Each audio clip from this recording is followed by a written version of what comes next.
Magandang gabi sa ating lahat. Welcome to our 365 Daily Devotion. At ngayon ay patuloy pa rin natin pag-aaralan ng ating series patungkol sa Seminary Edition. At ang paksa natin ngayong gabi ay patungkol sa Jesus, the Everlasting Father.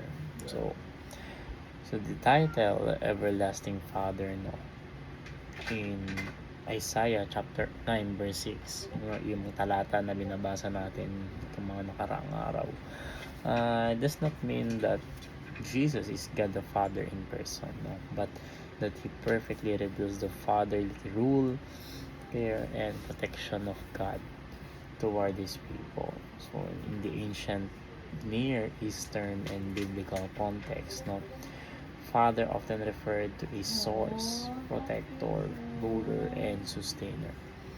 So especially of a nation or people. So thus, Jesus is the eternal Father King, the one who governs, preserves, and shepherds his people with enduring faithfulness. So as the everlasting Father, Jesus exercises covenantal care over God's household. So his household or his fatherhood is not temporal or fragile, but eternal and unchanging. Unlike human leaders whose care fades with time, Christ's rule is everlasting. He provides disciplines in love, protects from harm, and leads his people into maturity because his reign has no end. His fatherly compassion never fails, and his promises remain secure for all generations. Diba nga, sinabi dun sa Isaiah chapter 9 verse 6 to 7, diba, ang kapangyarihan ng kanyang pamumuno ay walang hanggan. Siya ay tatawaging walang hanggang Ama, Everlasting Father. So kung katuruan natin dito ng una, Jesus is not God the Father. So Scripture clearly distinguishes the persons of the Trinity.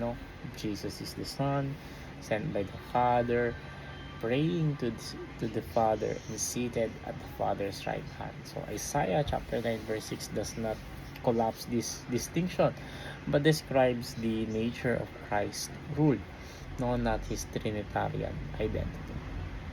Second is that Jesus is the eternal Father King. So in biblical language, kings were called fathers of their people because they provided protection, justice, and stability. So Jesus fulfills this role perfectly and eternally. His kingship is not seasonal or political, but everlasting and redemptive. Pangatlo, Jesus cares as the God Father or as a good Father. So Jesus embodies the compassion of God.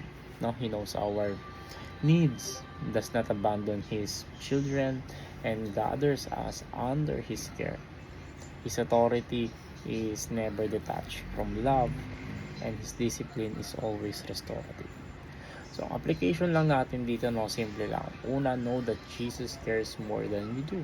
Diba? Anxiety diminishes when we trust the one whose care is deeper than our fears. So, Jesus is the full picture of and acts for our eternal God. Good. Second is to knock and let Jesus or shut doors. So, a good father does not grant every request, but he always gives what is best. So trust his wisdom when he says yes, no, or wait. And lastly, keep trusting Jesus, fatherly rule. So even when circumstances are unclear, his reign remains firm. Rest in the security of his eternal leadership.